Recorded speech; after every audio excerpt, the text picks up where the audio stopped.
Hey, welcome. Today, we are diving deep into some of history's most fascinating and, well, mysterious ideas. We're going to explore this whole hidden history of transformation that connects everything from dusty medieval labs to secret societies, and you'll see, even to modern spirituality and wellness culture. It's quite a ride. So let's just jump right in with a huge question. When you hear the word alchemy, what do you picture? Probably some old wizard in a pointy hat, right, stirring a bubbling pot, trying to turn a lump of lead into a pile of gold. But what if that whole story, what if the get-rich-quick scheme was just a cover story for something way, way deeper? What if the real transformation they were after had nothing to do with metal at all? All right, to really get to the bottom of this, we've got to understand what the alchemists were actually up to. Because this wasn't just, a failed attempt at chemistry. No, it was a philosophy, a spiritual path, and a science, all mashed into one incredible practice they called the Great Work. So what were these big goals? Well, it turns out there were really three main things on their to-do list. First, there was chrysopoeia, the famous idea of transmuting a base metal like lead into a noble one like gold. But second, they were also trying to cook up an elixir of immortality, or at least a universal cure for all diseases. And third, and this is the absolute key, was the Magnum Opus, the Great Work. This was the belief that by working to purify materials in the lab, the alchemist was actually purifying their own soul. The outer work was just a mirror for the inner work. And listen, this isn't just us looking back with a modern lens. You can see it right here in this quote from Paracelsus, who was basically a rock star alchemist back in the Renaissance. He's pretty much saying, look, you're all missing the point. This isn't about getting rich. It's about figuring out the hidden virtues in nature, about healing. That tells you right there that the spiritual and medical side of things was a huge deal for them. Okay, so if alchemy was about more than just striking it rich, what was it a part of? Well, it turns out alchemy was just one piece of a much bigger puzzle, a kind of hidden current of thought that flowed right alongside mainstream religion and science. Let's take a look at the blueprint for this whole thing. The academic term for this hidden current is Western Esotericism, and the key phrase to remember here is rejected knowledge. We're talking about all the stuff, alchemy, astrology, magic, that got pushed to the side. Orthodox religion called it heresy, and later on, modern science called it superstition. But these ideas didn't just vanish. Nope, they just went underground, and they formed this amazing countercurrent of Western thought. So what was the point of all these traditions? What were they all chasing? It all came down to one thing: achieving Gnosis. Now, Gnosis isn't the kind of knowledge you get from a textbook or a lecture, not at all.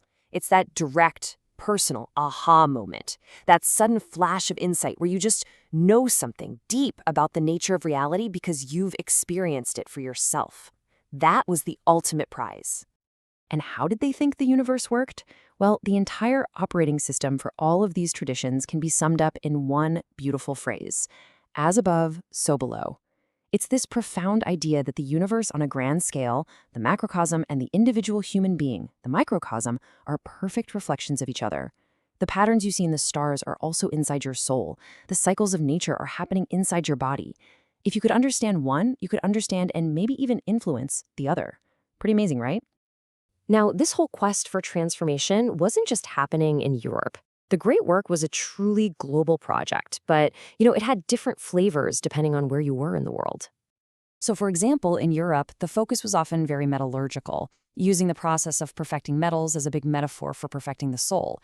But, as you can see here, if you look at China and India, their alchemy was way more connected to medicine. Their main goal wasn't really turning lead into gold, it was about creating elixirs to achieve immortality and to forge a perfect, even a divine body. So it's the same core idea of perfection, but with a very different, and you could say more practical focus. So how on earth did these ancient, kind of secret ideas manage to survive the rise of modern science and make their way into our world today? Well, they did what they do best. They transformed. The idea of transformation transformed itself.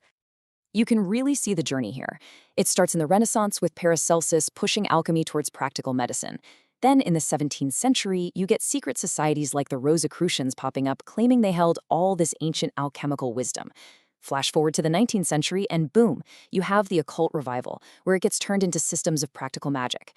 And then in the 20th century, the psychologist Carl Jung comes along and does something totally revolutionary.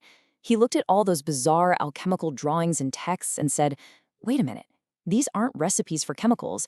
This is a map of the human psyche. It's a guide to personal psychological transformation. And that brings us right up to today, where these ancient ideas have been completely repackaged and rebranded for a modern audience. To really see how this plays out, let's look at one of the most well-known and controversial examples, the popularization of Kabbalah. So you have the Kabbalah Center. On the surface, their mission is to make the ancient, complex wisdom of Jewish mysticism available to anybody and everybody, no matter their background. It's all based on the teachings of Rabbi Yehuda Ashlag, an important 20th century Kabbalist who really wanted to use these spiritual principles to build a better world. But, and it's a big but, this whole popularization movement has gotten some serious criticism from academic experts. Here you've got a quote from Joseph Dan, a top scholar of Jewish mysticism, and he doesn't pull any punches. He basically calls it heartbreaking, saying it went from something authentic and deteriorated into a new age mishmash of nonsense. And that really gets at the core tension between traditional, scholarly approaches and these new, consumer-friendly spiritual movements. And this is where you can really see the modern marketing kick in. The center brilliantly frames these ancient ideas as spiritual technology. So the red string you see celebrities wearing, that's not just a bracelet, it's a tool for protection against the evil eye. The 72 names of God, those aren't just names, they're visual mantras or energy fields you can use to fix pretty much any problem in your life. And the Zohar, this hugely important mystical text, is sold as a tool that works just by looking at the letters. You don't even have to understand them. The whole focus on practical tools for getting immediate results. So from the alchemist's lab all the way to the modern spiritual marketplace, what's the common denominator here? Why does this search for hidden knowledge, for a secret map to transformation, just never, ever go away? I think the core appeal is exactly the same as it's always been. Whether you're trying to turn lead into gold or you're wearing a red string for protection, it's all about empowerment. It's the promise of a secret key to changing your reality and, more importantly, changing yourself.